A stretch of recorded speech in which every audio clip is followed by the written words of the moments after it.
Book 1, Chapter 37 of Resurrection.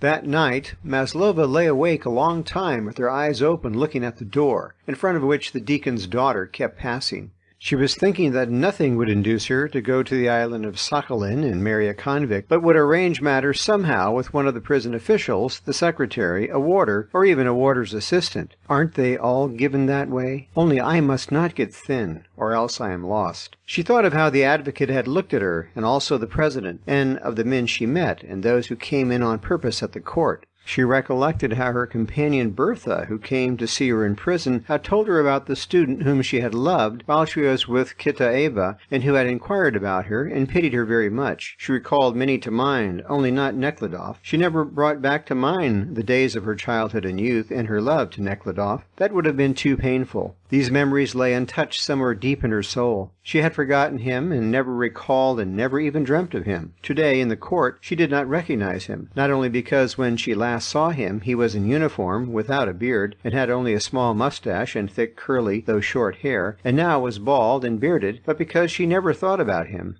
She had buried his memory on that terrible dark night when he, returning from the army, had passed by on the railway without stopping to call on his aunts. Katusha then knew her condition. Up to that night she did not consider the child that lay beneath her heart a burden, but on that night everything changed, and the child became nothing but a weight. His aunts had expected Nekhludoff, had asked him to come and see them in passing, but he had telegraphed that he could not come, as he had to be in Petersburg at an appointed time. When Katusha heard this, she made up her mind to go to the station and see him. The train was to pass by at 2 o'clock in the night. Katusha, having helped the old ladies to bed, and persuaded a little girl, the cook's daughter, Mashka, to come with her, put on a pair of old boots, threw a shawl over her head, gathered up her dress, and ran to the station.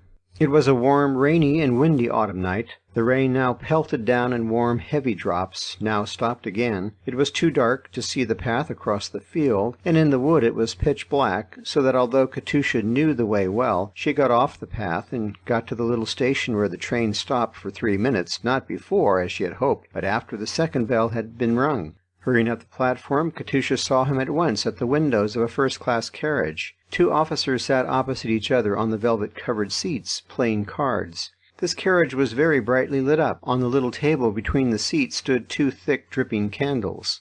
He sat in his close-fitting breeches on the arm of the seat, leaning against the back, and laughed. As soon as she recognized him, she knocked at the carriage window with her benumbed hand. But at that moment the last bell rang, and the train first gave a backward jerk, and then gradually the carriages began to move forward. One of the players rose with the cards in his hand and looked out. She knocked again and pressed her face to the window, but the carriage moved on, and she went alongside looking in. The officer tried to lower the window, but could not. Nekhludoff pushed him aside and began lowering it himself. The train went faster, so that she had to walk quickly. The train went on still faster, and the window opened. The guard pushed her aside and jumped in. Katusha ran on along the wet boards of the platform, and when she came to the end she could hardly stop herself from falling as she ran down the steps of the platform. She was running by the side of the railway, though the first-class carriage had long passed her, and the second-class carriages were gliding by faster, and at last the third-class carriages still faster.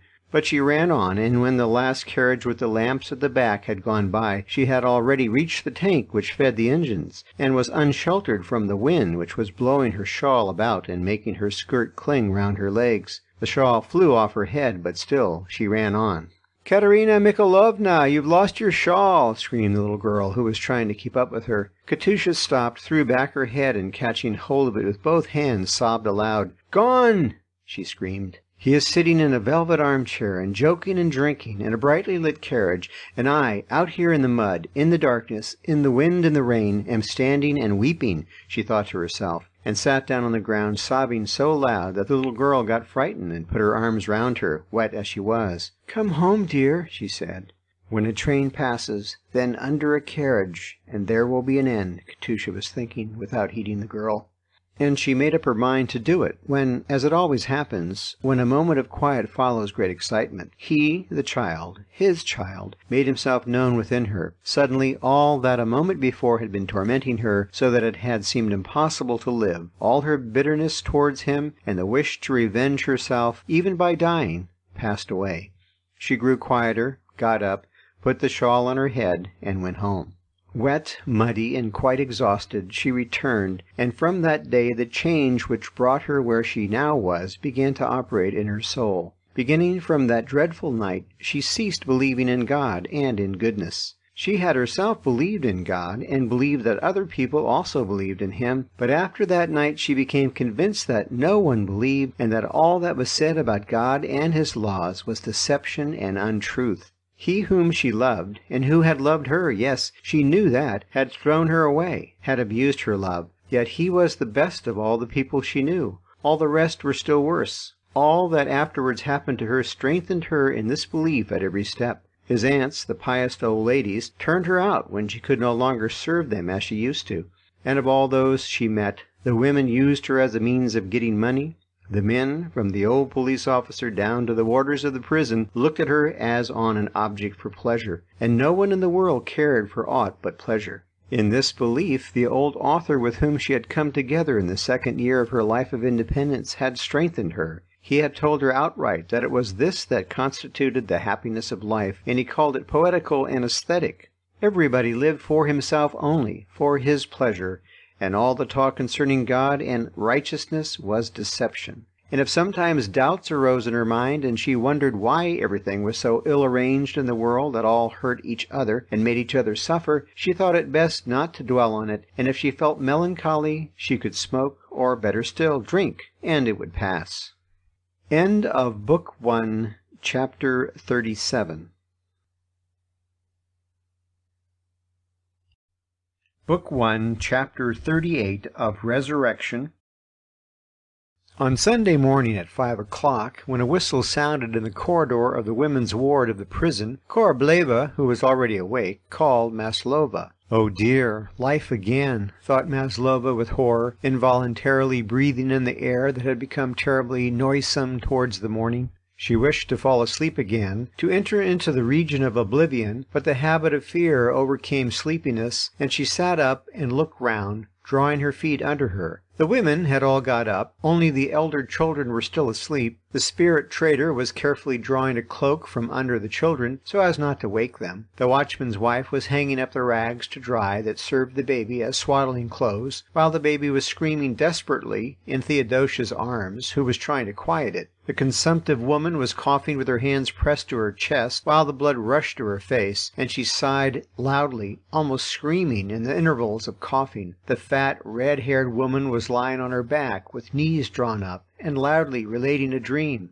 The old woman accused of incendiarism was standing in front of the image, crossing herself and bowing, and repeating the same words over and over again. The deacon's daughter sat on the bedstead, looking before her with a dull, sleepy face.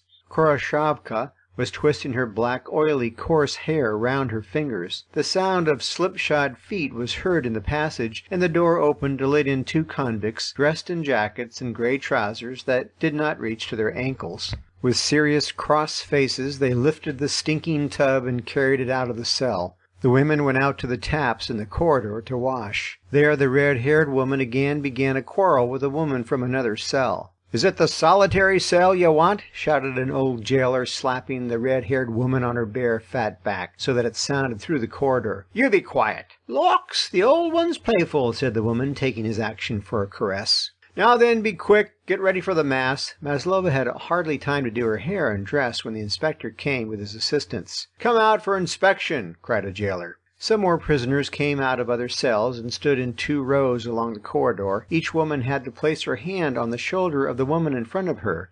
They were all counted. After the inspection, the woman warder led the prisoners to church. Maslova and Theodosia were in the middle of a column of over 100 women who had come out of different cells. All were dressed in white skirts, white jackets, and wore white kerchiefs on their heads, except a few who had their own colored clothes on. These were wives who, with their children, were following their convict husbands to Siberia. The whole flight of stairs was filled by the procession. The patter of softly shod feet mingled with the voices, and now and then a laugh. When, turning on the landing, Maslova saw her enemy Bachkova in front and pointed out her angry face to Theodosia. At the bottom of the stairs the women stopped talking. Bowing and crossing themselves, they entered the empty church, which glistened with gilding. Crowding and pushing one another, they took their places on the right. After the women came the men condemned to banishment, those serving their term in the prison, and those exiled by their communes. And coughing loudly, they took their stand, crowding the left side and the middle of the church. On one side of the gallery above stood the men sentenced to penal servitude in Siberia, who had been led into the church before the others. Each of them had half his head shaved, and their presence was indicated by the clanking of the chains on their feet. On the other side of the gallery stood those in preliminary confinement without chains, their heads not shaved. The prison church had been rebuilt and ornamented by a rich merchant who spent several tens of thousands of rubles on it, and it glittered with gay colors and gold. For a time there was silence in the church, and only coughing, blowing of noses, the crying of babies, and now and then the rattling of chains was heard. But at last the convicts that stood in the middle moved, pressed against each other, leaving a passage in the center of the church, down which the prison inspector passed to take his place in front of everyone in the nave. End of Book 1, Chapter 38.